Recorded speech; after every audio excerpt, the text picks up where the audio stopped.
Welcome to Killer Women with your host, best-selling author Danielle Girard. And now, Danielle's next killer woman.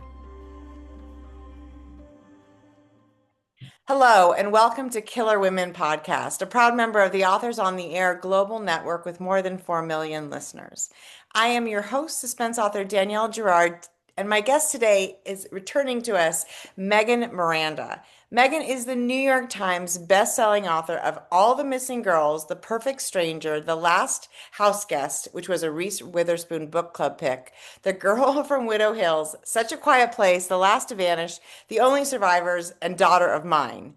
She's also written several books for young adults. She grew up in New Jersey, graduated from MIT, and lives in North Carolina with her husband and 2 children. This is her latest book. Welcome, Miranda. Welcome, Megan. Thank you. It's so fun to be back and to chat with you. Thank you for having me on again. It's so fun. And I was telling Megan before we started recording that You Belong Here is my favorite Megan Miranda book. And I have to be honest, I haven't read all of them, but I've read a handful. And this one really, really blew my mind. So I want to talk about all the things about this. But first, will you tell our listeners about You Belong Here? Yeah, so You Belong Here is about a woman named Beckett who grew up in this small college town where her parents were both professors and where she went to college. But ever since her senior year, she has tried to stay far away ever since an annual secret tradition ended in a tragedy. It left 2 men dead and her roommate on the run, never to be seen again. Flash forward to 20 years later. And her daughter, Delilah, secretly applies to the same school, earns a full scholarship, and the both of them find themselves drawn back to Wyatt Valley, where the past is not the only dangerous thing in town. I love that. First of all, beautifully done. I sometimes think explaining your own book is one of the I know. hardest skills, right? It's easier to I write totally agree. Yes. And I love that your husband says like that Megan writes about these wonderfully wonderful places that Megan makes creepy, which is again totally dead on because it is this really quaint tiny town. I gotta ask because this is, and I think as a writer probably, and maybe also this is just true of readers. We try to sort of figure out like where would Megan have started this story? Like how did she go there? And I want to know like I want to know um I can't remember if we talked about this last time. Like how does it happen? How did this story start for you? And do you plot this whole thing out? Because it's so intricate. Okay, tell us. Yeah, no, I wish I could see a plot right from the start. I just realized that's just not the way I write. I'm very much like a character premise, throw everyone in there and like write my way into a story. And so because of that, it is a little bit of a trial and error. I figure things out as I go. There's a lot of revision kind of built into it. This book, I think in particular, is maybe the one that was like based on something the most personal in my life at that time, which I feel like I usually don't write about like things that are happening at the same time as I'm kind of going through them. And so I have a 19-year-old and a 17-year-old right now. And when a couple of summers ago, my daughter and I took like a college visit road trip, like 2 weeks, we drove up and down the East Coast. We were going to like 2 colleges a day and like listening to all of their, history, and everyone would share their different traditions. And at some point, it was probably like the very end, I leaned over to her and was like, I wonder what they don't want us to know. And that was like, it just stuck with me. And on the way home, we kept talking about it. And I was like, is it weird if I like write that idea? And she was like, it's really weird because you're sending me to college right now, but you should do it. And so I felt like I had that blessing. But then, like, over the course of her senior year, I was writing this book as I'm getting ready to send my child off to college about like a thriller with a mother sending her daughter off to college. So it was a struggle in that way because I Right. was like, I don't really want to be imagining all of these Right. like scarier elements that, obviously did not happen to us. It's But great. We're glad to hear yeah, that. yes, She that was, survived the year. and we survived. It was fantastic. But I think just having that way of kind of connecting. I've never even written a story from the mother's perspective Yeah. in a book before. So kind of having that way in was different for me, but I think it was also like it helped the story grow and add these other layers than I might typically have with that mother-daughter relationship. Yeah, that was, and actually, it's interesting that you say that. I was just, I had a moment where I'm like, have I written a mother's point of view before? Um, and I must have, but it is interesting to think about because it's such a different thing to be the mother of an adult, right? Than it Right. is to be the Yes. mother of like an infant, right? I mean, you're just, So different. and I So love that different. it's all, and I guess maybe this is maybe one of the reasons why I love this book so much is because I know what it's like to be a Beckett, right? Like where you just you think your child, you think you've set them up to be like, for success, and you've told, you've given them all the tools, and there's no way they're going to mess it up the way you messed it up, right? And yet, Right. boom, they like then there's like a whole thing you didn't, steer them clear Right. of one thing, and all of a sudden you're like, oh God, I didn't realize that by not. And it's true, like Right. there's a lot of stuff Becca doesn't share with her daughter, and and Yeah. and rightly so. I mean, your kid doesn't need to know all your trauma. But I thought that Right. was interesting. And I love the dynamic between Beckett and her aging parents too, right? Yeah. Because um and all the layers that unfold. So okay, so you know the premise. You knew, Yeah. there's there's something that terrible that happened. Did you know Mhm. kind of in your mind what was the terrible thing? No, no, not at all. So that developed as I went. My first draft did not have, like, the way it is right now, there are scenes from the past in Yes. flashbacks. That Yes. was not pulled out the first time I was writing this book. It Yes. was something I kind of discovered and then realized, okay, now that's how I can structure this book and show that. But I really had to write my way into the book to realize, okay, what is she running from? What is she afraid of? Why do people, she comes back to this town and there's a lot of history tied to her, Right. not just the school, but the people she grew up with in the town. Because she did kind of change at one point. I really like this idea of writing about where you're both an insider and an outsider, but maybe not Yes. quite. Like it seems like she could have a foot in both worlds, but it seems like when she left, the town group and then became a student at the college, she kind of switched sides a little bit Yeah, in my allegiances. mind. I think the Yeah. townspeople feel like she's there. And I actually think I went to Cornell, and Ithaca is Mhm. similar, right? People Yeah. who grew up in Ithaca have a certain feeling about Cornell, right? Not all positive, right? Especially because, there's an elitism to these Hmm. kinds of colleges that are expensive to go to. And, and there is absolutely this sort of insider outsider. And I really appreciated that was and it made sense for her to go there because, of course, she got a free ride, right? Her parents, The there parents was, were I mean, wouldn't have made sense for her to go anywhere else. Mhm. Because especially since now we know what college costs, since we have these adult children, we're like, oh yeah, you would take that deal for sure. I agree, and I think that her struggle, and and it's also lovely. Beckett is not a perfect No. human, right? She's not like a horribly flawed human, but she's got flaws. Yeah. And I also love the dynamic between she and her ex. Like I Yeah. think that is, and then no spoilers, but I just think the whole way it sort of unfolds and the way we're left is like, yes, so okay, so let's go back to the let's go back to the writing your way into it. So I also just finished a book where there are now flashback scenes that did not exist. And I think that's interesting. Did your editor say, is that you discovering that, or is your editor like, hey, how do you do this process? How much do you use your editor? How involved is she? Because I know she's Yeah. wonderful. She is. She's fantastic. Mary Sue Rucci, she is brilliant and really helps me kind of pull out like what's the story you're trying to tell. And I think, and whose story is it and why? Like these are questions I ask myself a lot because I'm really interested in structure, right? It's like the way a narrator chooses to tell the story, or the way you choose to tell a story and what are you using and what are you revealing. So I had a couple ideas when I started of what I thought, like how I wanted to tell this story. And I knew one was not quite working, but it felt thematic and I went with it.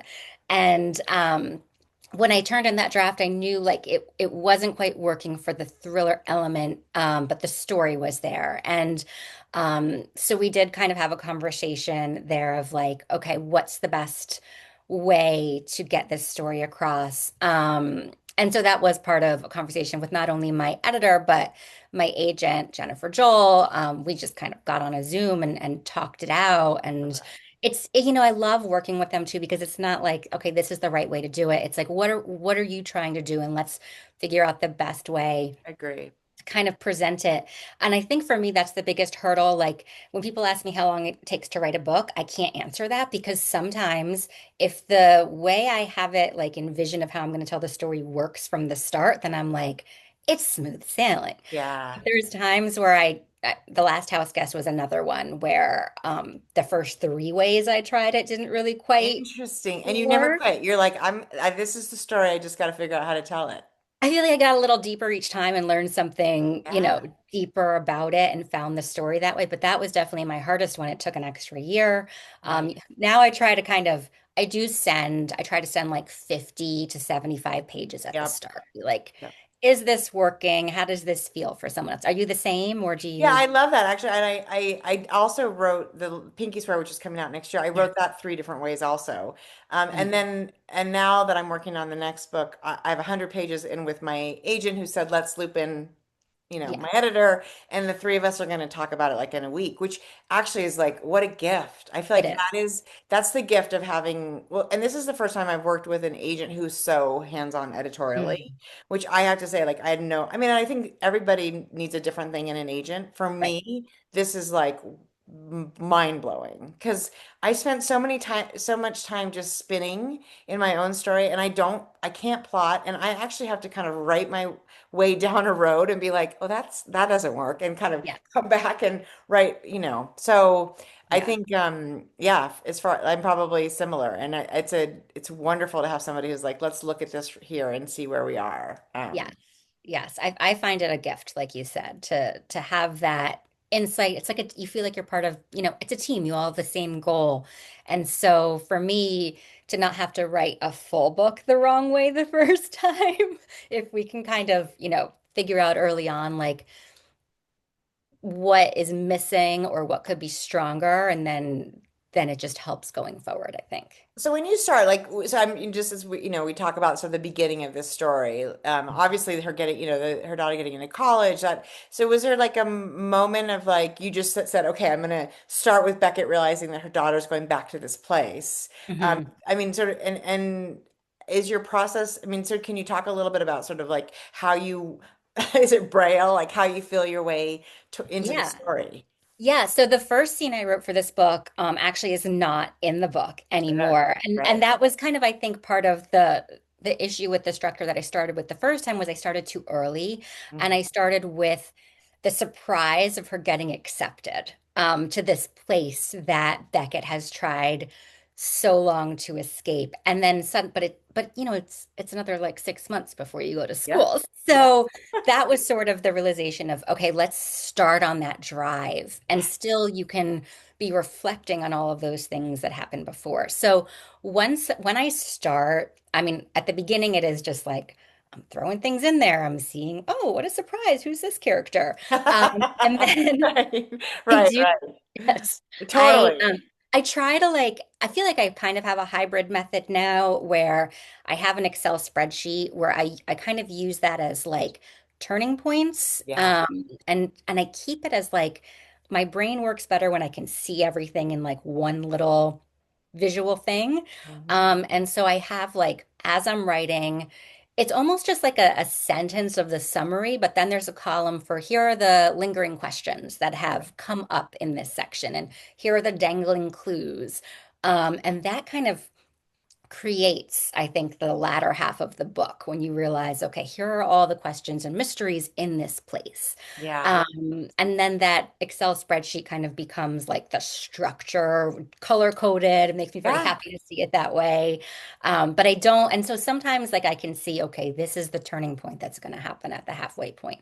I think about them less as like twists, but like reveals, like here's what we're going to learn. Right. And when I have those kind of plotted out, I feel like I'm plotting, even if I'm not plotting, it's like information that's going to be Yeah. revealed. You're like, I don't know how this is going to reveal, Right. or like, I don't know exactly what the reveal is here, but it has something to do with this and Yes. that. And I appreciate that very much. And I kind of like I don't know if you feel the first act is about like the first act, which is, generally about 100 pages for me. Like it probably takes me like almost twice that of writing to get to the Oh, like, okay, this is actually the first act, right?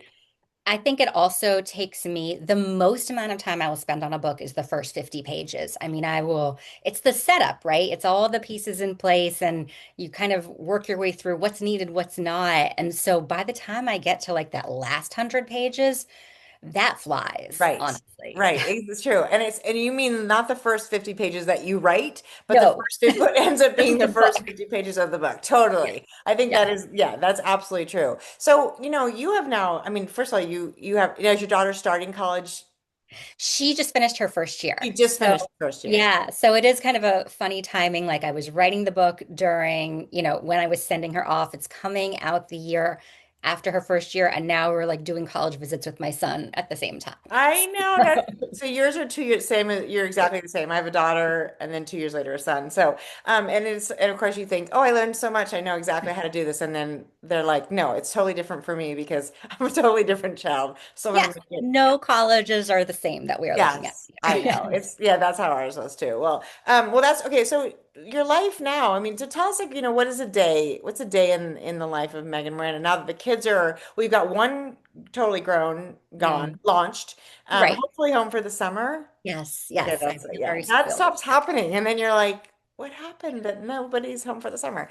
But Yeah. okay, so you got one, launched, and you're launching the second one. So they're obviously, they know mom's at work, and but so do you have like a do you have what helps you sort of since you don't have? I kind of feel like if you're more of a pantser, Mhm. what helps you keep the sort of like?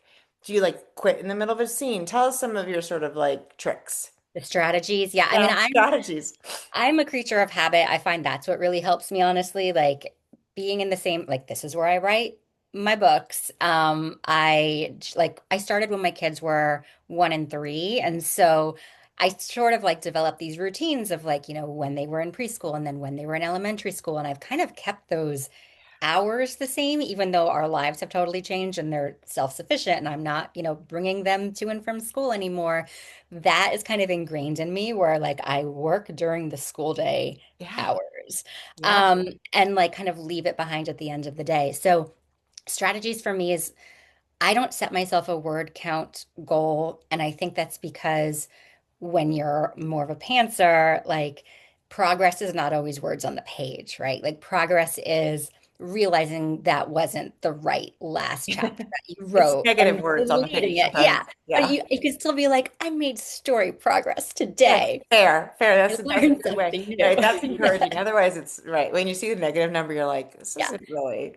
Yeah, so that's really, I do try to break up my day a little bit that I'm writing first thing because I feel like that's like I've had the creative thoughts through the night and so I try to make some progress in the morning.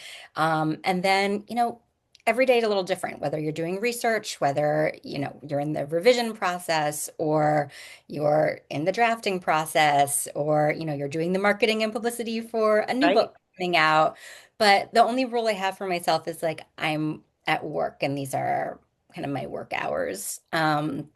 I wish I had like a better strategy. It's just like I love beginnings because anything can happen and it feels like I don't have to know anything yet. And then endings, like when everything is coming together is easy, but the middles of books Ah, are so hard, right? For they're yeah. just so like that to me is like butt in chair, Yes. progress is progress. Like whether it's just give yourself permission to just almost write an outline of like just dialogue or something. Like if you Right. can't see that, like can I just see the dialogue and get to the next scene? So those are the tricks I've And kind of do you used. write in order generally, Megan? Um, Or what you I think will be order? I use like I generally write in the order that the book is read, because I feel like the narrator's choosing to tell a story a certain way, and I want to make sure all those pieces are in place. But I also, if I see something somewhere else, I'll just go do it. Yeah. Like if I have this idea and I can see it, I'll do it. I use Scrivener. Yes. So that's very helpful too, because I do have like a whole folder of like, these are scenes, I don't know where they go yet, or these are Yes. I love conversations. that. I agree. Yes. Do you And use then the note cards on Scrivener? um I I used to have. have, but Yeah. I don't really, I kind of just That's sort of where your spread. It's so funny because I'm a spreadsheet girl. I wonder if it has something to do with. I spent 10 years in finance, I and was so just, is it there's our past career yeah. brain? Yeah. I use actually numbers because I'm on a Mac, but I and the color coding, and I wonder if there's something sort of soothing about Yes. the touch point of a spreadsheet that going, harkens back to those days. Totally I don't agree. know. I don't Yes. know. Yes. Uh, I feel like I mentioned this, and some people are like, this is the worst. It's very boring. I could never work that way. And some people are like, I totally get that. I totally see that. And I love that. I'm like, I find my spreadsheet people. I know. I'm like actually think a spreadsheet is really exciting. I don't know why that is, but I do find, and there's something about color coding, and I think it's Mhm. kind of like however your brain, like whatever you can do to inch forward. Because I think sometimes looking at words on a page or no words on a page is like the least useful thing, Yeah. right? Yes. And I think it's helpful to just even see a structure. Like, is it flowing in a certain way? Is it balanced? Do I have to adjust something? So yeah, I love it for So many I love it. reasons. So your spreadsheet is like it's by chapters going down, which makes Yeah. sense. And then, Mhm. you've obviously got color coding is point of view. What else do you? So, I'm like like, share the for, map, share, yeah, give me the yeah. details. So it really depends on the book. I had, Okay, that's interesting. It changes. yeah, and it really depends on like this whether a book has like a part one, a part two, a part three, and how Yes. that's broken down. And then I'll always have like the waypoint in time. And so sometimes the flashbacks are what's in a different color. Sometimes it is like a POV. Sometimes it's like I had books where there's found objects or there's like message boards, and so those also become different colors. And yes, So yes. what, yeah, that's interesting. I love that the different sort of ways in which you discover narrative tools. How and structure you said structure is really, interesting and important to you. So how do you how do you sort of is it stumbling upon, like the message boards or the found objects or, the flashbacks, that sort of makes sense, of course, particularly because Beckett went through something really traumatic in her past and makes sense to touch base, but like how do you deter sort of has it just been a trial and error? What happens? A lot of the times it come like it's part of the idea sometimes. Like I feel like for All the Missing Girls, which moved in reverse, like that was the book idea, like the unwinding of a mystery, as a way of like, I think a lot of it is thematic too, like going back into the past for answers. And so that often will come at the start. For some books, like it's a little bit strategic too. So, I was writing a book. The Girl from Widow Hills, which is about something that happened, traumatic, surprise, 20 years earlier. Traumatic and in a really beautiful place. Yep, that's a Megan Miranda book.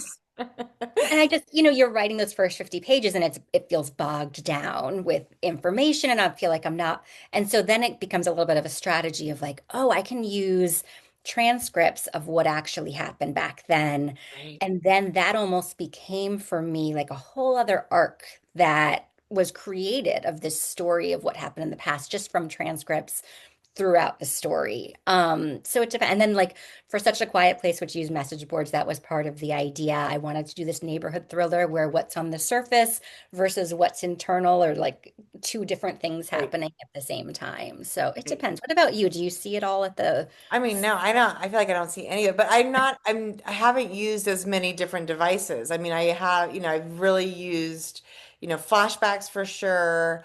Some like, messaging, like text messaging. But to be honest, like not nearly, I haven't explored nearly as much with different forms of, telling a story and I love that idea. I just don't know if, yeah, it hasn't occurred to me, now I'm like, oh, huh, Yeah.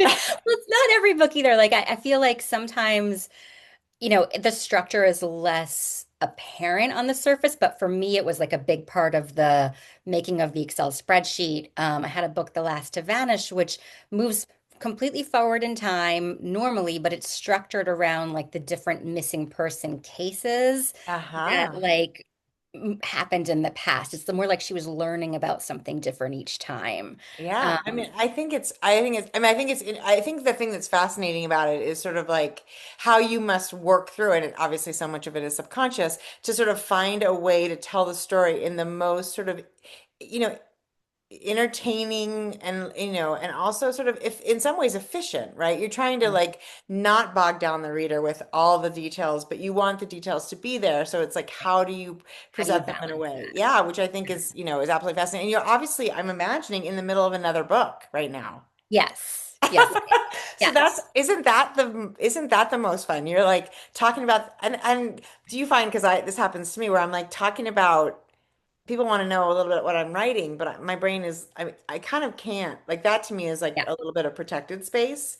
Yeah. And also because it could change very dramatically for me. Like I might say I've got like 5 points of view and you read it at the end and it's like 1 point of view. And, Yes. so I agree. There's something like, especially in the earlier stages, like I feel like it's something that exists in your mind Mhm. and like it is protected a little bit until you get far enough into it where you feel like, okay, I've got Mhm. the pieces that I imagined kind of coming together. And I think there's like a little bit, it's like almost like there's only so much air in a tire. And then if you Yeah. let a little of it out, then you all of a sudden you've got nothing to work with. So for me, it's like I just have to protect what little air there is in the story so that I can get it out on the page. But if I start to talk about it, then I'm like, well, there's no pressure to tell it. That happens to me too. I'll be talking about what's going to happen next, and then I'm like, well, I know what happens next, so I don't have to go write So, it. yeah, and I think maybe being a more of a pantser or this sort of hybrid is about like the sort of joy of the writing is in the discovery of the story. Totally. And if you figure it out, if I was to, which I never have, so it's not been a problem yet. Yeah. But if I was to figure it out like in the first 50 pages, maybe I'd be like, oh, so much for that story. I agree. I think, in some ways I have envy for people who can have that plot out and then like they know how long it's going to take them to write a book because there it is. Like they figured it out already. Although I think that is probably a lot of the work up front. You either do the work on the front end or you do the work on the back end, Yeah, right? no But one's escaping the work. yeah, no one's escaping it. But then I do think like for me the joy of every day coming to my laptop is let's see what happens today. Yes, and let's right, and a little bit is like let's see what these characters do. And the other thing I think about, do you write every day or just weekdays? How do you structure that part? When I am in a first draft and I feel like things are going well, I try to keep the momentum. So I write every day. I don't write on weekends unless I'm staring down a deadline, and then Yeah. I definitely do. What about you? Well, it's funny. I mean, I'm not good at writing on the weekends because I feel like life just gets in the way of that. Yeah, But I do think there's something else. So I feel like I always make the analogy of like, it's like having a friend in crisis when you're writing a book, because it's like what happens, if you don't sort of touch base with your friend kind of all the time, you sort of lose track of whatever's going on with her or him. So I feel like in some ways, like if I do even just touch the book in some way on the weekends, it's a kinder, gentler Monday. yeah, that's Um, very true. It's very true. but but also it's like, I in some ways I feel like to be a perfect writer, you probably would have no life, and so I haven't figured Right. that out either. So A balance, it's a right? No, balance. I really do agree. And I think there's something in a book that's like a feeling that you're putting your arms around and trying to contain. And so the more I can be in that feeling, it helps me kind of continue that. I feel like if I do go a few days, and this is probably the unkind Monday where I don't look on Saturday or Sunday, it's like I do reread. I need to reread and like get back into Yes. that And space. I've learned recently that leaving myself a little breadcrumb trail, like a little bit of like this, I think this is what happens next, even if it's just like a little sort of splattering of ideas or words in that next scene. Like I'm better if I don't give myself like a clean, here's the end of the chapter and the next thing is a blank page, because that's brutal. That's I when know. Mondays are really hard. Yeah. Even though Yeah. it's lovely to finish an idea, it's just like, I like that. That yeah. you have a place to kind of start and get back into that momentum. It does feel like it's all just a series of tricks, right? It's like, how do you Yeah, set yourself up for like, oh, this is a little carrot and here's a right. little stick. And between that, you sort of get back into it. It's so exciting. Well, as I said, Megan, this was You Belong Here. And if you guys are if you're not watching us but listening, you got to go look at the cover of You Belong Here. It's because actually I think they do such a beautiful job of branding you. These Yeah. like yearbooks look like yearbooks. And the colors like this yellow, the pink, the blue. To me, this is like, oh, this is a Megan Miranda book, which I I love love, that. you I know? love. Yeah. It takes and I just my actually the cover of Pinky Swear is just coming out into the world tomorrow. And it's exciting to see because you think once if you love it, then hopefully they, because they like to make a book look like your book, Yeah. every book. So then you Right. kind of like but they've done a beautiful job with that for you because I really do think, So right? lucky. Yeah, I mean, I love the covers so much. I'm not somebody who could like visually have the ideas beforehand, and so anytime No. I'm asked, I'm like, I don't know what. And then they come up with something, and I'm like, it's brilliant. I Yes, love I it. do. I love that. And I love the what's the thing that happens? It's the Oh, holler. the howling, The the howling. howling. I was like, I Yeah, know it's an H yeah, word. But there is for our listeners, that is super creepy and so what a great idea. Was that part of the original idea, the howling? yeah. Well, one of the original scenes I wrote, and again, this is where I feel like the process kind of it's a little bit of magic, right? Like Yes. it's the book gets created as you're writing it, and Yes. ideas come from places you don't really aren't sure. And Beckett was describing this town, and she said there was two states of being, the stillness and the howling. Which, I love staying in the mountains, but it is such a different, like when that wind comes, it's so atmospheric. And so then that kind of created like, okay, so what would this college, a small town in the mountains, and it's still for the summer, and at some point this howling is going to start, like, is that going to be the thing that kind of becomes this tradition? And so no one knows when it's going to be. You can't really plan for I it. love that. I mean, And it's just, it's so atmospheric and so eerie and so brilliant. And I love I from the very even just the word, right? The howling. yeah, It's got all the sort of harrowing, scary. right. And it is such a college thing, right? And actually young people too. I mean, the high school students are also, you can imagine growing up there and being and having that be a thing. And like you said, you can't plan for it because, it could happen in September, it could happen in November. It's just that, and you can imagine what that's like. So that was, I wanted to just touch on that too, because that is such a fun, tidbit in the book. And, it comes, who knows where that came from in your brilliant brain, but, so fun. So. Probably just like staying in the mountains and hearing the wind one night, right? And Yeah, but imagining, right? right. That's how it happens. I think Yeah, that's how we pull the little bits of ourselves into our book. So, totally. so much fun. So, everybody, this was Killer Women with Megan Miranda. You belong here. We will be giving away a copy of You Belong Here. So check us out on our Facebook page or over now we're on Instagram. And thank you so much for joining us, Megan. Oh my gosh, it's always so fun to chat with you. I could talk for hours. So I thank you know. so much for having me. I know, me too. Everybody, we will see you next time. Thank you so much. Bye.